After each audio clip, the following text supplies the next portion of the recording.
I would like to focus on one particular topic, which I know you both have had great experience in, particularly autism, but other special needs that children and families face, which can include ADHD, dyslexia, Down syndrome, you name it. So, what can you tell us about autism? Particularly, what should be the focus on when you're working with a child that is presenting either certain delays or has shown signs of autism? Okay, should I go ahead? Yeah. Uh, let's talk about autism for instance. We'll start from autism. Autism, as we all know, is you know, neurological condition, and unfortunately, over the last decades, last 2 3 decades, the rate of autism has gone really high. Is close to 48% now. No. Mhm. Uh, Somehow it keeps coming down. And one of the reasons of its coming down is, I think, uh, the tools that are being used to assess it, Mhm. they become finer. Mhm. There's more awareness of it also. So it's a condition which is hugely prevalent. Uh, I think the good thing is that now in Pakistan also, there's more recognition of it. Mhm. People have started to talk about it. Whereas I remember when I started my first center in 1990 uh, in Lahore, even the doctors didn't know about autism. No. You know, most of the referrals that I would get, even from psychiatrists, they didn't know about autism already. So autism was a very new field, in back in 1980s and 1990s in Lahore. But now, and I was abroad for uh, nearly 10 years. I came back, 5 years ago. The good thing that I'm seeing now is that now there are a lot of very fine young professionals working in the field, Mhm. who have studied from abroad and got their degrees and training from abroad. So there's more, a much bigger pool of psychologists working now, which is wonderful. And there's more awareness in people as well because of the, I think, electronic media, because of exposure of the internet, and now, I mean, on Google, you can get virtually every kind of information. That's right. So therefore, the attitude towards this condition, the acceptance of the condition, and the attitude towards the condition has become more friendly. Right. You know, I've seen that time in the 90s when, there was just a wall that I would experience of resistance and denial Right. in parents, Right. Uh, they would not want to listen to to the fact that their child could be experiencing what is called art, uh, could be on the spectrum of ASD.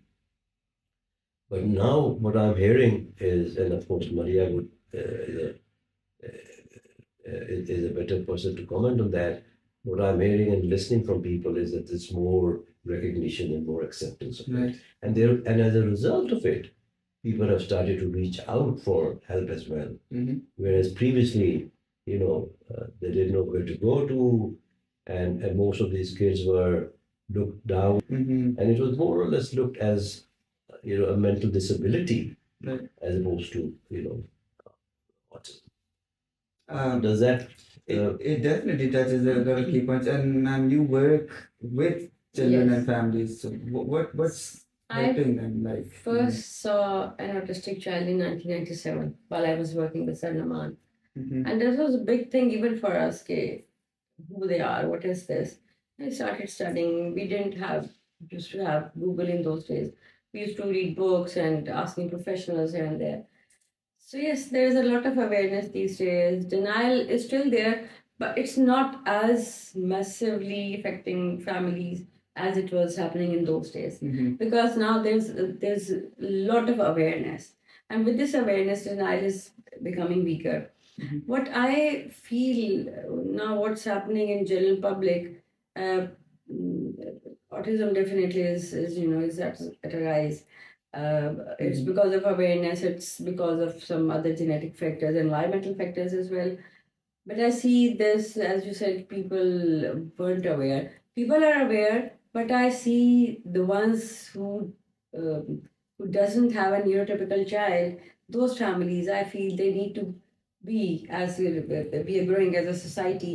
And I think the ones who are having regular, normal children Mhm. should be aware of the fact that accepting autism or any other special Inclusivity. need, inclusivity, Mhm. there's a need to accept these people in society and the families, Right. because abandon kar dena family mein parents. I remember a lot of parents who used to hide their kids at home, Mhm, not mhm. socializing with these special need kids. Mhm. They've started doing it, and the number of people who are who just don't want to talk about the autistic kid is very less now. Okay. So Yeah. at this time, when people are becoming aware and accepting their children with Yeah. a special need, I think there's a need for the entire society to have acceptance for special needs. It is not something contagious. Yeah. शादी पे कहीं होंगे बच्चे को side पे कर लेते हैं. Mhm. इस टाइप की चीज I've seen observed it in shopping malls. Mhm. People don't want to go near a child who is having autism or showing any odd behavior. I think publicly, this, I think, one message. Yeah, I remember there have been instances, I mean, in my practice, where I know families where they they had a child with mental disability, uh, and they just had quarantined the child in the house, and they won't take the child out anywhere, not to any social gatherings, not to any weddings, not to any birthdays, and they're virtually, you know, in some ways they just it's like not even claiming that we have a son or or a Exactly. child at home, who has mental disability or who's accepting child or has special needs. But thank God, things are much better now, and it's all due to, I guess, exposure and education and Mhm. knowledge and information. So yes, we I think as professionals, we need to spread the word. Mhm. We need to educate the More society people. and the people.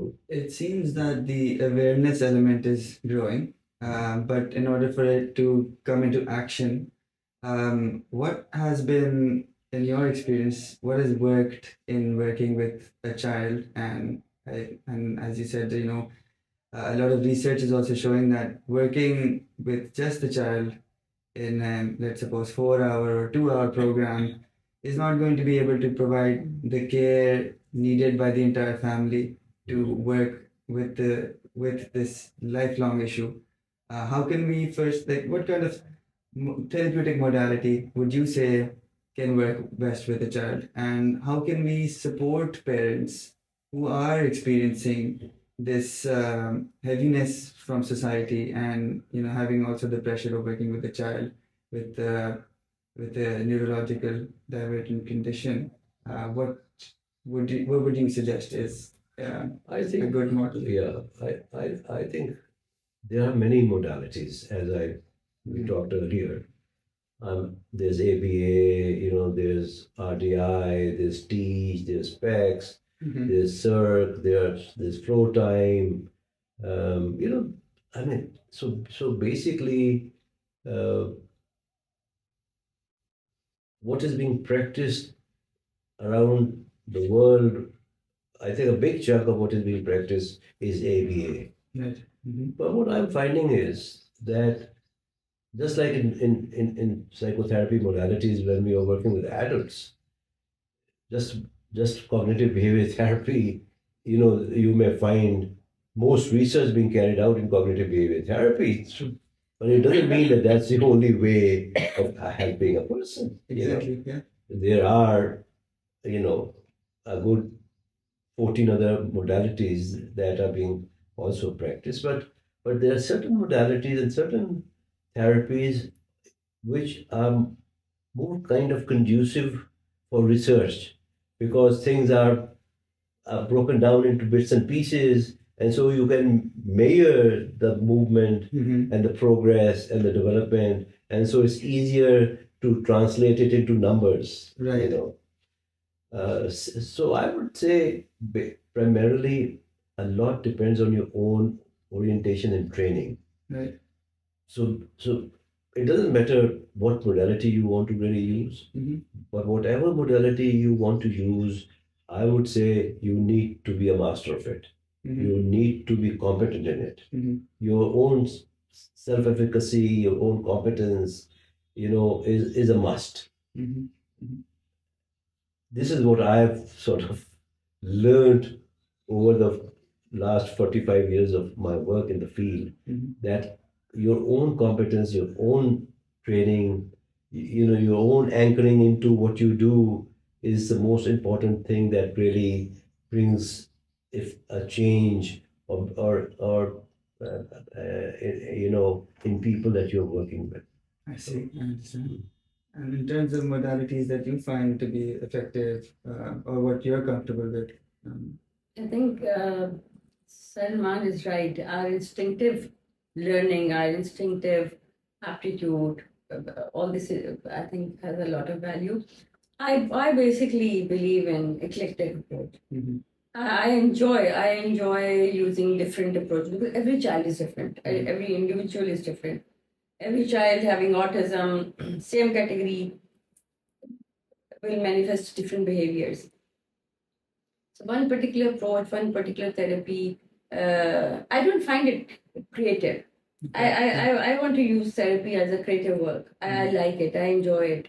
And I think I use a lot of my instinct when I'm working with children, which therapy would work better with a child. But mainly, obviously, behavior therapy or ABA, you can say, is one of the good ones. And then BIR, flow time. Mm-hmm. Obviously, speech related and other modalities are also very good.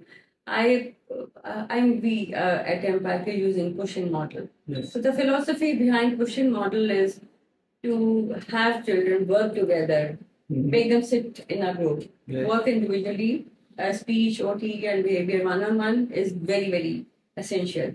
So we do that as well. At the same time, for generalization and for their own growth, for them to be with their age mates, to play, to look at them.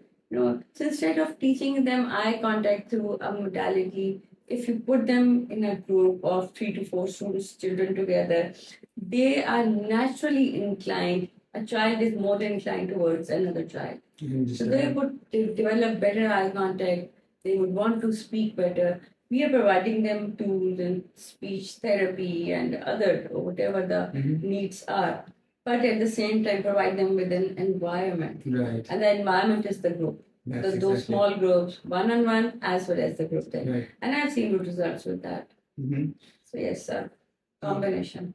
That sounds wonderful. In fact, yes, ABA does get a rep for being very structured, measurable, and you've worked as in metrics, psychometrics as well, and at the same time, you've very well experienced Gestalt theory. Is there anything you would like to add to or comment on the approach that Maliha just spoke about, or?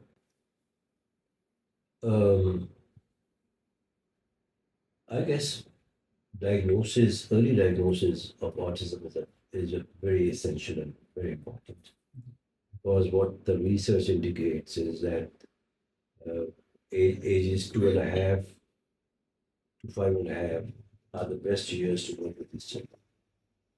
5.5 to 7.5 is the next phase, and 7.5 to 9 is the third phase.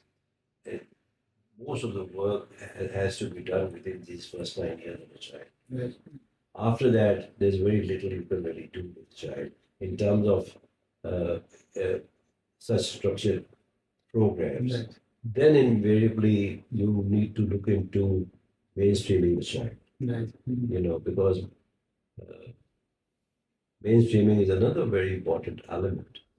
Uh, Mainstreaming doesn't mean that you have to put the child, in a generalized kind of a class situation for everything that is happening. It's you still pick and choose. You still provide, a support worker or a support teacher or a teaching assistant to the child. So there's, as Maria was just mentioning, uh, uh, one of the advantages of mainstreaming is that the child also gets involved in group activities, and gets to be with children who are not special or exceptional, Interesting. Yes. are normal children. So children tend to learn from those experiences as well. So it's uh, a one long drawn effort of uh, seeing what are the needs of the child at this point, and where can those needs best be met. So a point does come when these individualized programs do not have a role left for the child. That's it. That is where inclusivity or inclusion or That's where it comes in. mainstreaming Yeah. comes in. That is where generalization of whatever the child is learning through these individualized programs, comes in. So that's why generalization is very important. Right. Along with the otherwise you find uh, kids doing very well in a one-to-one situation, Right. but then if you put them in another situation, that lost. learning is not transferred there. So transferring of that learning from one-to-one situation to other environments, it's home, it's friends, it's marketplace, and so forth, uh, uh, is very very essential as well. And in that area, I would definitely want to emphasize the role of helping at least one of the parent, Yeah. Yeah. To become the change agent for the child. Mm-hmm. Because the child is professionally, a child is only with us for maximum of 4 hours a day. The rest of the 20 hours of the day he's spending at home. So it is essential for us to help at least one of the parent to know what to use, what kind of verbal behavior to use, what kind of language to use, what kind of gestures to use, what kind of reinforcers to use. Uh, so there has to be in that way, uh, you know, understanding a coordination between what is being done at the center or at the school, and what is being done at home, because otherwise these children can get very confused. Exactly. So, a common message is very, very essential for their learning and their training. Right. And how can a parent support themselves in a situation like this where we know that they need support from the clinic or the school or a psychologist, but how can we or how can parents support themselves through this lifelong ordeal that they're in? Yeah, I think professionals have a very important role to play in that. It is our job as professionals to really uh, um,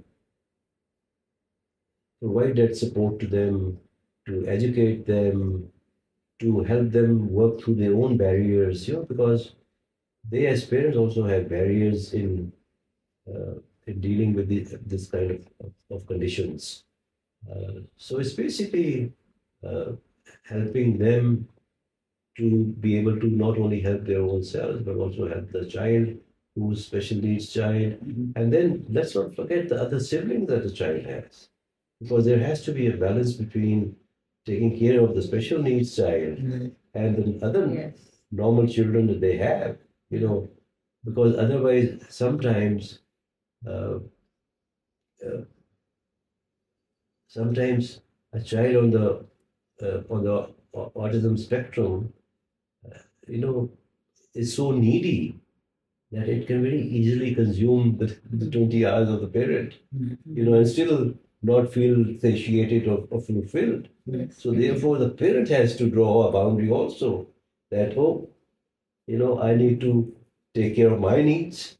I need to take care of this child needs, who's special needs child, and I need to take care of these other children that I have, who are normal children. Mhm.